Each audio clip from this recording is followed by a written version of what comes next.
অন্তর্বর্তী সরকারের সদ্য সাবেক তথ্য সম্প্রচার উপদেষ্টা নাহিদ ইসলাম নিজের সম্পদের হিসাব প্রকাশ করেছেন।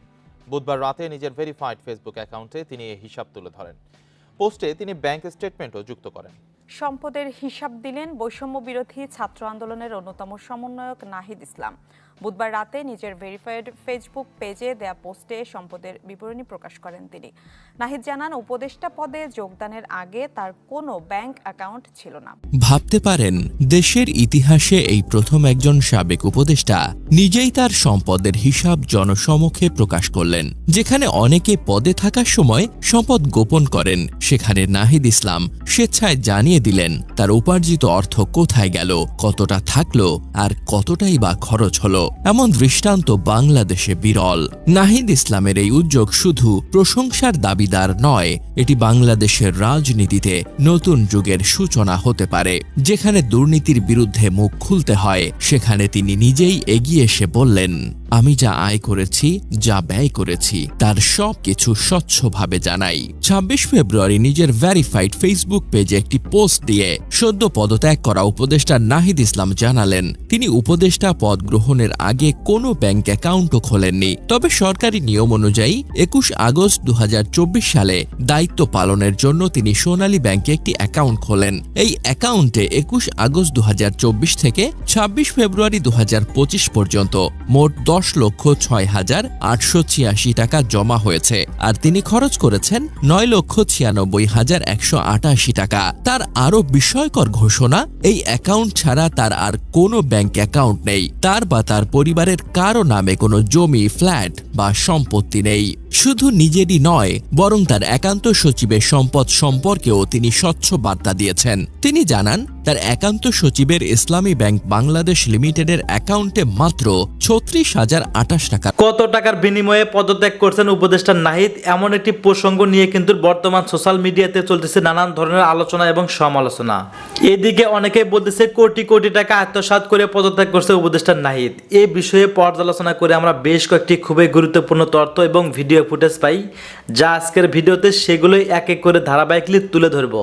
যদিও আজকের ভিডিওটা কিছুটা লং হতে পারে, তবে ভিডিওতে জানতে পারবেন এমন কিছু অজানা তথ্য যা জানলে আপনিও ইতিমধ্যে অবাক হতে বাধ্য। যাই হোক বন্ধুরা, সেই সাথে আরও জানতে পারবো বর্তমান বাংলাদেশের রাজনীতির প্রেক্ষাপট আসলে কোন দিকে যাচ্ছে।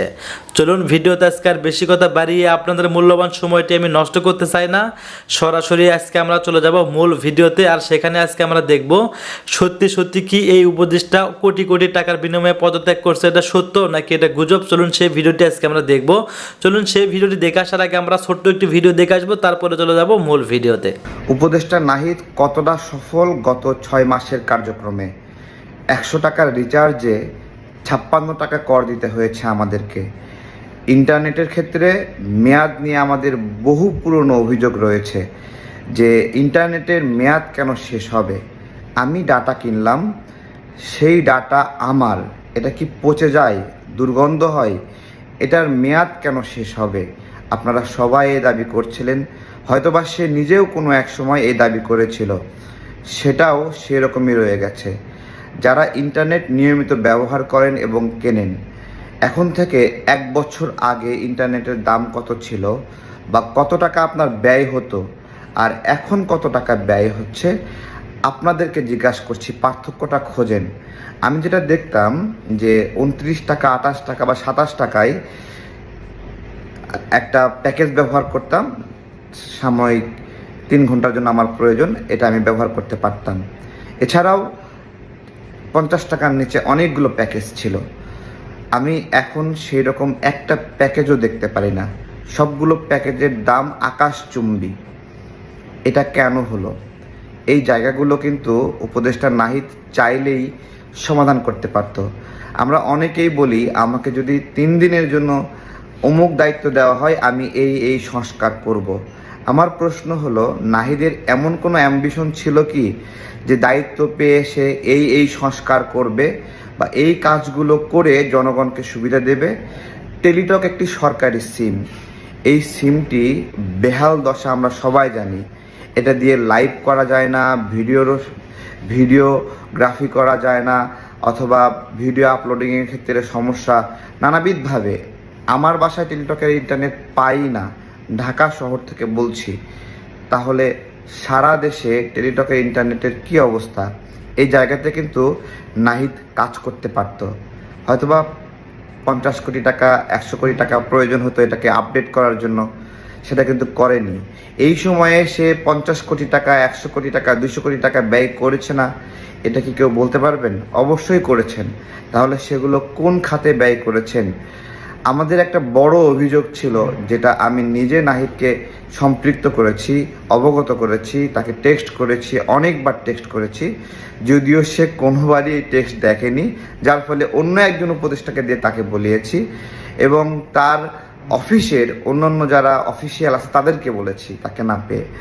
সেটি হলো, আমাদের দেশে ভারতের চোরাই মোবাইলগুলো ব্যাপকভাবে আসে, যার ফলে এখানে যে লোকালি স্যামসাং উৎপাদন হচ্ছে, Vivo, Realme, Xiaomi, OnePlus, Oppo, এই মোবাইলগুলো কিন্তু আমাদের দেশে উৎপাদিত হয়। এখন এই মোবাইলগুলো বাজারে বিক্রি হচ্ছে না, ভারতের চোরাই মোবাইলগুলো এখানে আসার ফলে আমরা এটা অবগত করেছিলাম।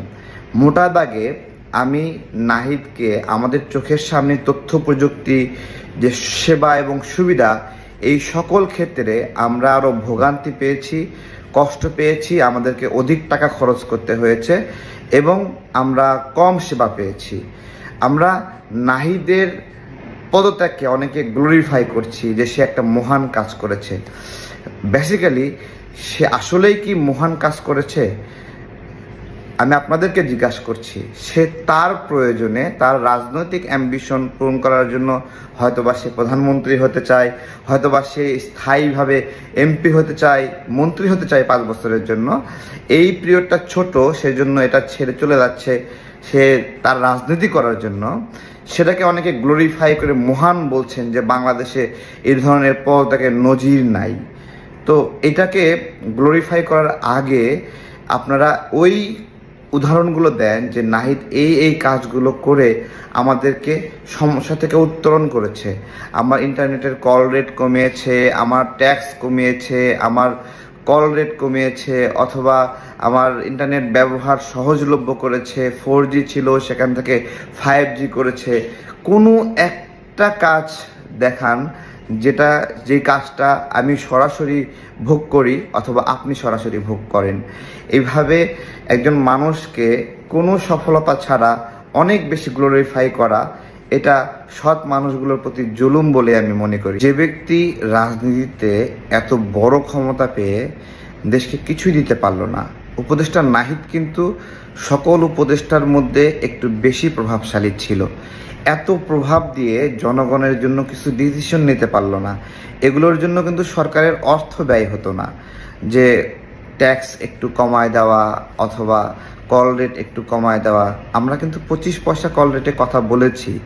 এখন কল রেট কত? একটা কল দিলে হুড় করে টাকা কেটে নিচ্ছে। ছোট ছোট কোনো প্যাকেজ অ্যাভেলেবল না, ইন্টারনেটের প্যাকেজ অ্যাভেলেবল না। এই কাজগুলো কিন্তু নাহিদ করে অন্তত দেখাতে পারতো যে তার সীমাবদ্ধতার মধ্যে যতটুকু ডিসিশনাল জায়গা আছে সেটা সে করতে পেরেছে। এখন সে রাজনৈতিক দল করবে, রাজনৈতিকভাবে স্বপ্ন দেখাচ্ছে। এখন একজন ব্যর্থ মানুষ কিভাবে দেশের মানুষকে রাজনৈতিক স্বপ্ন দেখাবে, আরও নতুন করে কি স্বপ্ন দেখাবে, সেটা আমি আসলে বুঝে উঠতে পারছি না।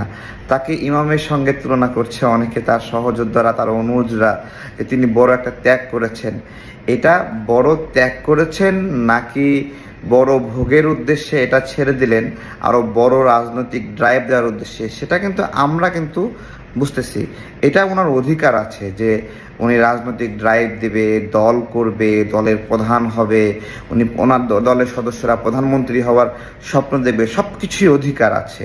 কিন্তু পরীক্ষায় তো আপনি পাশ করলেন না, যেটুকু সুযোগ পেয়েছিলেন। আপনি নতুন করে আর কি স্বপ্ন দেখাবেন আমাদেরকে? তিনি দায়িত্ব নিয়েছেন, দায়িত্ব ছেড়েছেন। এই যে ছেড়ে দেওয়ার যে বিষয়টা, সংস্কৃতিটা, সেটাও কিন্তু বাংলাদেশের জন্য যথেষ্ট ইঙ্গিতবহ। কারণ তিনি রাজনৈতিক দল করবেন, যে দল করুক সেই দল ভবিষ্যতে কোথায় যাবে, কত দূর যাবে, সেটা তো আমরা এখনো জানি না। কিন্তু একটা পদে থেকে সেই পদটাকে ছেড়ে দেওয়ার মধ্যে কিন্তু একটা, আমি বলবো যে একটা নতুন ভাবনার যুক্ত হয়েছে বাংলাদেশের জন্য। কারণ এটা খুবই রেয়ার যে কেউ পদ পেলে তো নামতে চায় না, তো সেখান থেকে উনি নেমেছেন এবং উনি ঘোষণা দিয়ে বা ওনার ভিডিও দেখেছি যে উনি হেঁটে চলে যাচ্ছেন বা স্বাভাবিকভাবে উনি চলছেন। এই যে স্বাভাবিক হওয়ার যে বিষয়টা, সেটাও বাংলাদেশের জন্য খুব গুরুত্বপূর্ণ। প্রথম কথা হচ্ছে, যে কোনো অস্থিরতা আসলে ভোক্তার ভোগান্তি বাড়ায়। ভোক্তা মানে যে শুধু চাল ডাল ভাত তা তো নয়। একটা মানুষ যখন হসপিটালে যায়, একটা মানুষ যখন ব্যাংকে টাকা রাখে তোলে, মানে ভোক্তার যে পর্যায়গুলো সেটা এত বিস্তৃত। ইভেন আমরা যে আর্মির যে সেবাটা পাই, সেটাও কিন্তু আসলে এক ধরনের কনজিউমার রাইটস এর ইস্যু। অর্থাৎ আমরা ট্যাক্স দেই, সেই ট্যাক্সের টাকায় দেশ রক্ষা হয়, দেশের শান্তি শৃঙ্খলা রক্ষা হয়। সেই জায়গাটায় বুঝে নেবার অধিকার কিন্তু সবার আছে, কারণ ভোক্তার অধিকারের জায়গাটা আসলে আমরা সম্ভবত প্রপারলি ট্রান্সলেট করতে অনেক জায়গায় এখন দুর্বল রয়েছি, যে কারণে আমরা ভোক্তা অধিকার বলতেই বুঝি যে এই মানে রেস্টুরেন্টের খাবারটা ঠিক আছে কিনা, রান্নাঘর পরিষ্কার ছিল কিনা। কিন্তু এই যে আপনি বলছেন যে সেনা প্রধানের মধ্যে যে অস্থিরতা আমরা দেখেছি, ওনার মধ্যে যে উদ্বিগ্ন হবার ব্যাপার দেখেছি, সেখানে আবার আমরা একটা মানুষ যখন উদ্বিগ্ন থাকে তখন তার বডি ল্যাঙ্গুয়েজ, তার ভাষা, তার অনেক কিছু বদলে যায়, বদলে যেতেই পারে। কারণ মানুষ তো তার মন দ্বারা নিয়ন্ত্রিত। আপনার মন যদি বিক্ষিপ্ত থাকে, আপনি যদি একটি দেশ নিয়ে চিন্তিত হন, তাহলে খুব স্বাভাবিক আপনার আচার আচরণ পরিবর্তন হয়ে যাবে। এটাকে আমি খুবই একটা মানে এটাকে রিলেট করে আসলে আমি কোনো মন্তব্যই করতে চাই না, বরং এটাকে রিলেট করে যারা মন্তব্য করেন তারা অনেক সময় আমরা সোশ্যাল মিডিয়াতে দেখি যে ঝগড়া লাগিয়ে দিয়ে বহু কিছুকে ভাইরাল করে এই দেশের অনেক ক্ষতি করেছে মিডিয়া বিভিন্ন জায়গায়। এটা স্পষ্টভাবে আমি বলতে চাই। কারণ আমরা যেটাকে ভাইরাল করা যায়, যেটা মানুষের কাছে পৌঁছানো যায়, সেটাতে হয়তো ইলন মাস্কের প্রফিট হয়, কিন্তু আমরা কিন্তু লস করি। কারণ আমরা দেখেছি যে সারা পৃথিবীতে সোশ্যাল মিডিয়ার প্রপার ইউটিলাইজেশন এবং ইল বা ম্যাল ইউটিলাইজেশন অনেক দেশের জন্য এখন ইকোনমিক লস, পলিটিক্যাল লসের কারণ হচ্ছে। তো সেই জায়গাটায় আমি আমাকে সংযত রাখতে চাই, এবং এই অনুষ্ঠানের মাধ্যমে আমি সবাইকে বলতে চাই যে আমাদের এখন সংযত হবার সময় এসেছে। আমাকে কেউ উস্কে দিল আর আমি একটা বলে দিলাম বা আমি একটা কিছু তুলে নিলাম, বিষয়টা তা না। এই মুহূর্তে যে লাইভটা হচ্ছে, এখানে কিন্তু আপনি ইচ্ছা করলে আমাকে ট্রিগার করে আমাকে দিয়ে একটা বাজে কথা বলিয়ে নিতে পারেন। আমাকে দিয়ে আপনি সেই বাজে কথাটা বলিয়ে নিয়ে আপনি ব্যবসা করবেন, অথচ একটি দেশ ক্ষতিগ্রস্ত হবে, সেই পক্ষে আমি যেতে চাই না। সেখানে যেটা বলতে চাই, সেনাপ্রধানের আজকের বক্তব্য থেকে এটা স্পষ্ট যে আমরা অসুবিধার মধ্যে আছি। এটা উনি অ্যাডমিট করেছেন, উনি এটা নিয়েছেন। এখন মানুষ যখন অসুবিধার মধ্যে থেকেও বলে যে আমরা অসুবিধায় নাই, ভালো আছি, সেটা তো এক ধরনের হিপোক্রেসি। তো সেই দিক থেকে ওনার যে অনেস্ট কনফেশন, ওনার যে মানে উনি কিন্তু কিছু লুকায়নি বা লুকাতে পারেননি, সেইটা কিন্তু একটা সলিউশনের পথ দেখাবে আমাদেরকে। আমরা ভালো নেই অথচ ভালো ভালো বলে বেড়াচ্ছি, সেটা তো ভালো কথা নয়। আমরা অসুবিধার মধ্যে আছি, এবং সেখানে উনি যে সতর্ক করেছেন সেটাও যথেষ্ট ঠিক। কারণ সতর্ক যদি এরপরে আমরা না হই, তাহলে কি হবে? সতর্ক করেননি, তিনি হুঁশিয়ারিও করেছেন। পাশাপাশি তিনি সতর্ক করেছেন কিছু কিছু বিষয়গুলিকে তিনি একদম টু দা পয়েন্টে বলেছেন যে আমাদের দেশে যা চলমান অরাজকতা এবং অনৈক্য সবকিছু ঘিরে বা রাজনৈতিক যে একটা অস্থিরতা আছে, এটাকে কিন্তু তিনি ইঙ্গিত করেছেন এবং এটার এবং বাস্তবে এবং এই ইঙ্গিত করার মধ্য দিয়ে আবার সাথে যখন নাহিদ ইসলাম, আমাদের মোহাম্মদ নাহিদ ইসলাম বা আমাদের মাননীয় উপদেষ্টা যে পদ করছেন, সেটাও কিন্তু একটা দৃষ্টান্ত। কারণ বাংলাদেশের ইতিহাসে যেখানে আমরা অনেক সময় হয়তো ফান করে দেখি যে বলি যে মানে কি বলা যায়, বংশমাতৃক বা পদমাতৃক, মানে নদীমাতৃক শুধু নয় বাংলাদেশ, এখানে কেউ পদে বসে গেলে নামতে চায় না কেউ, কোনো বা আমরা জেনারেশনে দেখেছি যে ওই বংশ থেকেই কেউ না কেউ প্রধানমন্ত্রী হতে হবে। সাধারণ মানুষের মধ্যে প্রধানমন্ত্রী হবার, দেশের কোনো গুরুত্বপূর্ণ দায়িত্ব নেবার প্রবণতাটাই যেন হারিয়ে গিয়েছিল। তো সেই দিক থেকে তিনি দায়িত্ব নিয়েছেন, দায়িত্ব ছেড়েছেন। এই যে ছেড়ে দেওয়ার যে বিষয়টা, সংস্কৃতিটা, সেটাও কিন্তু বাংলাদেশের জন্য যথেষ্ট ইঙ্গিতবহ। কারণ তিনি রাজনৈতিক দল করবেন, যে দল করুক সেই দল ভবিষ্যতে কোথায় যাবে, কত দূর যাবে, সেটা তো আমরা এখনো জানি না। কিন্তু একটা পদে থেকে সেই পদটাকে ছেড়ে দেওয়ার মধ্যে কিন্তু একটা, আমি বলবো যে একটা একটা নতুন ভাবনার যুক্ত হয়েছে বাংলাদেশের জন্য। কারণ এটা খুবই রেয়ার যে কেউ পদ পেলে তো নামতে চায় না। তো সেখান থেকে উনি নেমেছেন এবং উনি ঘোষণা দিয়ে বা ওনার ভিডিও দেখেছি যে উনি হেঁটে চলে যাচ্ছেন বা স্বাভাবিকভাবে উনি চলছেন। এই যে স্বাভাবিক হওয়ার যে বিষয়টা, সেটাও বাংলাদেশের জন্য খুব গুরুত্বপূর্ণ। তো সেই দিক থেকে সেনাপ্রধানের আজকের যে বক্তব্য, এবং এই বক্তব্যটাকে যদি আমরা অন্তর দিয়ে দেখি, দেশকে ভালোবেসে দেখি, তাহলে এই বক্তব্যের মধ্যে যে ইঙ্গিতগুলো আছে সেই ইঙ্গিতগুলো প্রত্যেকটা দল মত নির্বিশেষে সবাইকে আসলে একটু পজিটিভলি এক্সপ্লেইন করা শিখতে হবে, এবং তার সেই তার মানে আমি বক্তব্য যদি দিতে ধরি যে গিয়ে আপনি ব্যক্তিগতভাবে সেনাপ্রধানের পুরো বিষয়টিকে আপনি পজিটিভলি নিচ্ছেন, রাইট? আমি পজিটিভলি নিচ্ছি এই জন্যে যে যত অস্থিরতা হচ্ছে, যত আমরা বেশি কথা বলছি কাজ না করে, তত আমাদের ভোক্তারা ভোগান্তির মধ্যে পড়ছে। আপনি দেখেন তেলের দাম বাড়ছে, এটা হয়ে যাচ্ছে, গ্যাসের দাম বাড়তে যাচ্ছে, গণশুনানি আছে আগামীকাল গ্যাসের দাম নিয়ে। তারপর আমাদের মানে ভোজ্য তেল নিয়ে এক ধরনের নাটক চলছে বাজারে, অর্থাৎ যে যেখানে যেভাবে পাচ্ছে সবাই যদি অস্থিরতা তৈরি করে, শুধু যে আপনার ওই রাস্তায় ছিনতাইকারী হচ্ছে তা তো না, আমি তো দেখতে পাচ্ছি যে ওষুধের দাম বাড়িয়ে যেভাবে মানুষকে বিপদগ্রস্ত করা হচ্ছে সমস্ত জায়গায়, অর্থাৎ যে যেভাবে পারে একটা অস্থিরতা তৈরি করছে। সবসময় যে শুধু রাস্তায় মারামারি করে মানুষকে খারাপ রাখতে হয় তা না, মানুষকে তো অনেক ভাবে খারাপ রাখতে হয়, এবং খারাপ রাখা যায় যদি কেউ রাখতে চায়। তো সেই দিক থেকে এই যে সতর্কতার, এই যে যুদ্ধের জায়গাটা, আর একটা জিনিস আমি বলতে চাই এই অনুষ্ঠানের মাধ্যমে, এখানে বিজ্ঞ রাজনীতিবিদ সহ অনেকেই আছেন, যে দেশে এখন কিন্তু শুধু বর্ডার পাহারা দেওয়াটাই বড়তিটা যদি অন্যদের দখলে চলে যায়, বাজারটা যদি অন্যদের দখলে চলে যায়। আমরা দেখেছি যে মধ্য আয়ের দেশ হওয়া নিয়ে আমাদের মধ্যে অনেক উচ্ছ্বাস উল্লাস ছিল বা আছে, কিন্তু মধ্য আয়ের দেশ হতে গিয়ে আমরা যে কত কিছু মানে অ্যাডজাস্টমেন্টের প্রবলেমে পড়ে যাচ্ছি বা আগামীতে পড়তে যাব, সেই ভাবনাগুলো আসতে হবে। তো আমি পজিটিভলি এই জন্য বলছি যে মানুষ যদি উদ্বিগ্ন না হয়, মানুষ যদি কনসার্ন না হয়, তাহলে কিন্তু একদিক দিয়ে খসে পড়ে যাবে, আপনি টেরও পাবেন না। আজ ওনার এই যে কনসার্ন হওয়াটাকে আমি অসম্ভব পজিটিভলি দেখতে চাই, কারণ এই কনসার্নটা সবাইকে হতে হবে, শুধু উনি না, যে যেখানে আছে। উনি যে পুলিশ বাহিনীর কথা বলেছেন, উনি কিন্তু একটা জিনিস বলেছেন যে 2 লাখের উপরে হচ্ছে পুলিশ বাহিনী, আর 30,000 সম্ভবত, আমার ডেটাটা আমি ভুল হলে কারেকশন করে দেবেন, 30,000-এর মতো মানে আর্মি। তো তাহলে এই 2 লাখ মানুষ যদি অ্যাক্টিভলি পার্টিসিপেট না করে, তাহলে তাদের বেতন দিচ্ছে কেন দেশ?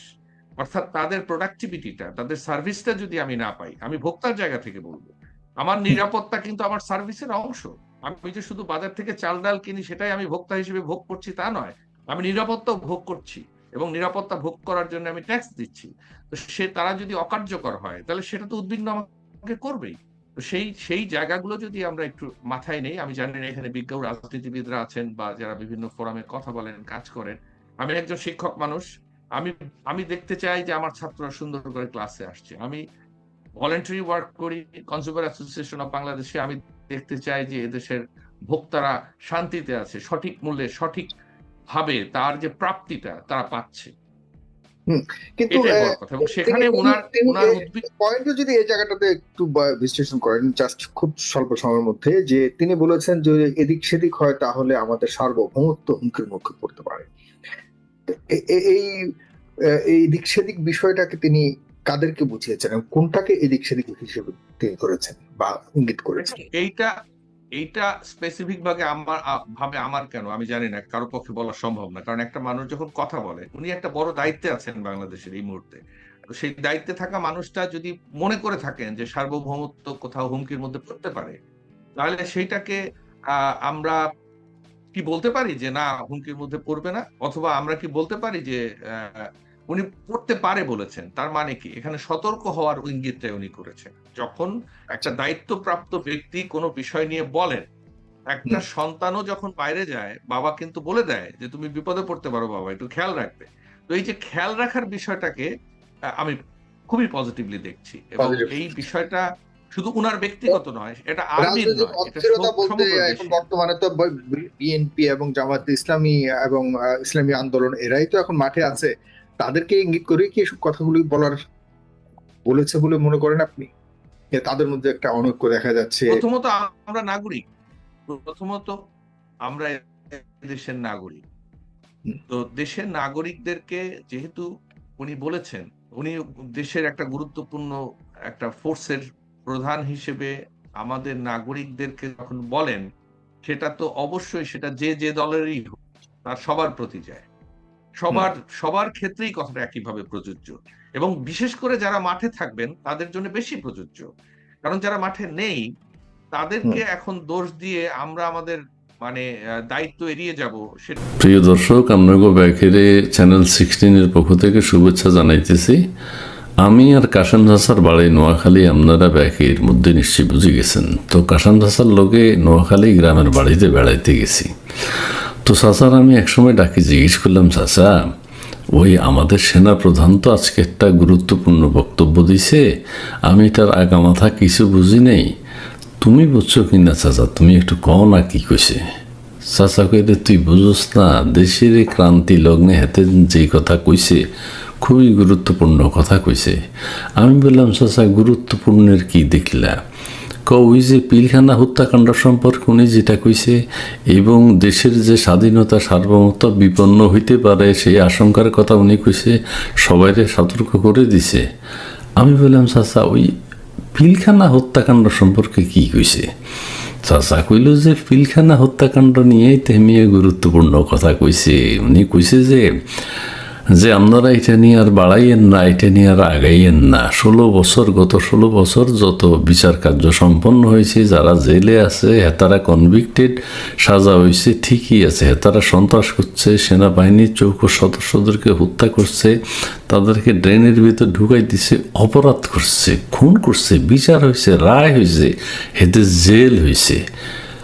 চাচার আমি কইলাম, চাচা আমরা না গত 16 বছর চেষ্টা করছি যে ওই শেখ হাসিনা সরকার, আওয়ামী লীগ সরকারের মন্ত্রী মিনিস্টার করে কীভাবে আটকানো যায়। ব্যাকে কইছে না যে বিদেশের কারা কারা জড়িত আছিল, তারপর মন্ত্রী মিনিস্টাররা জড়িত আছিল, এইটা তো সেনাপ্রধান কিছুই কয় নেই।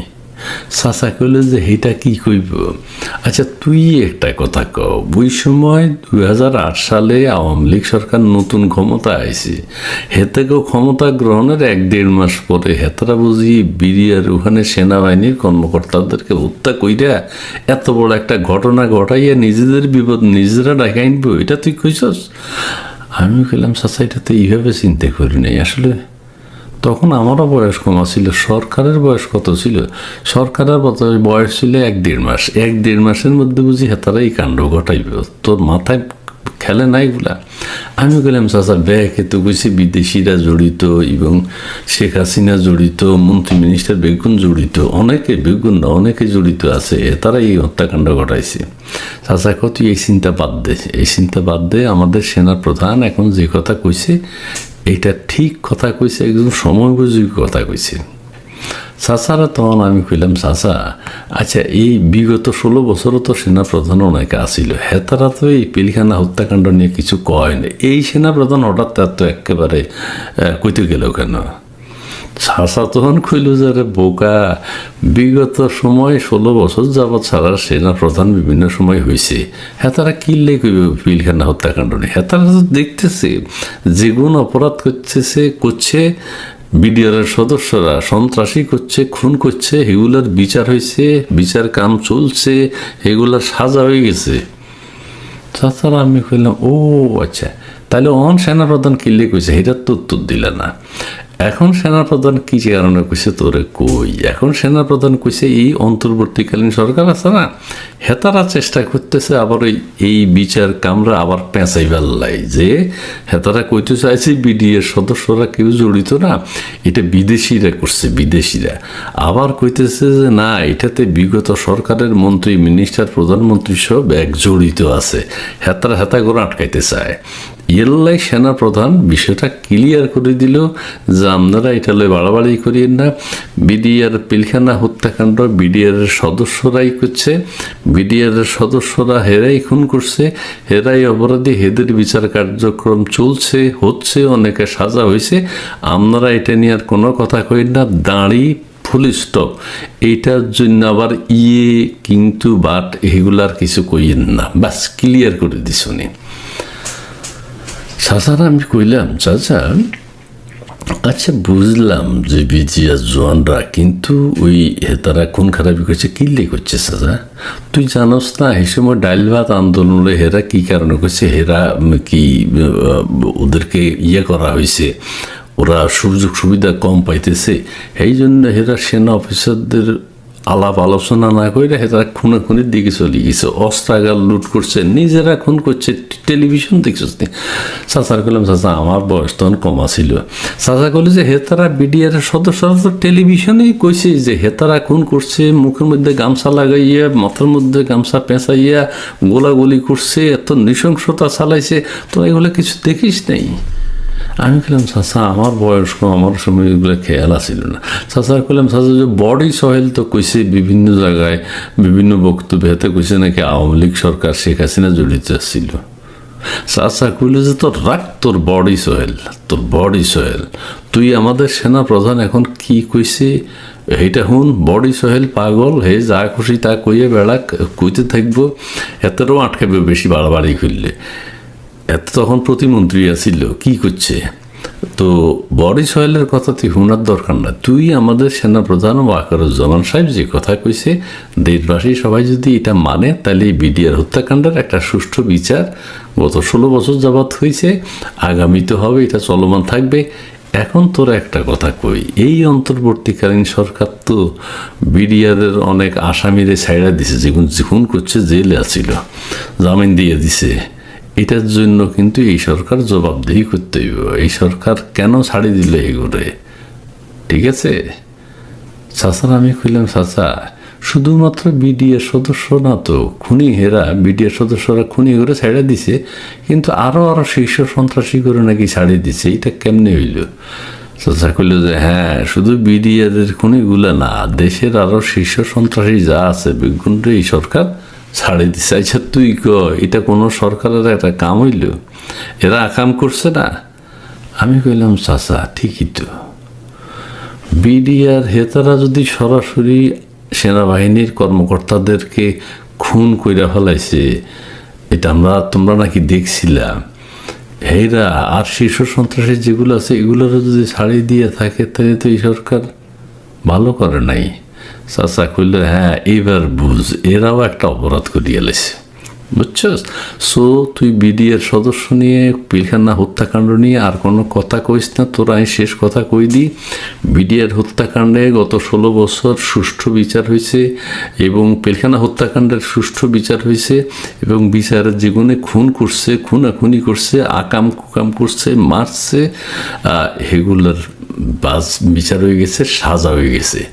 এখন চিন্তা কর যে এই অন্তর্বর্তীকালীন সরকার যেগুলার সাইডা দিছে এই সরকারের বিচার হবে কিনা, এটার দিকে খেয়াল কর। তুই বিডিআর পিলখানা হত্যাকাণ্ড নিয়ে আমার আর কোনো প্রশ্ন করিস না। চাচার আমি কইলাম চাচা তুমি খেইপো না, আরেকটা কথা কই, আর তুই একটা কথার উত্তর দাও। চাচা কইল যে ক। আমি কইলাম চাচা এই সেনা প্রধান তো ওই যে আরো কি কি কইছে না, কি কও না তুমি একটু।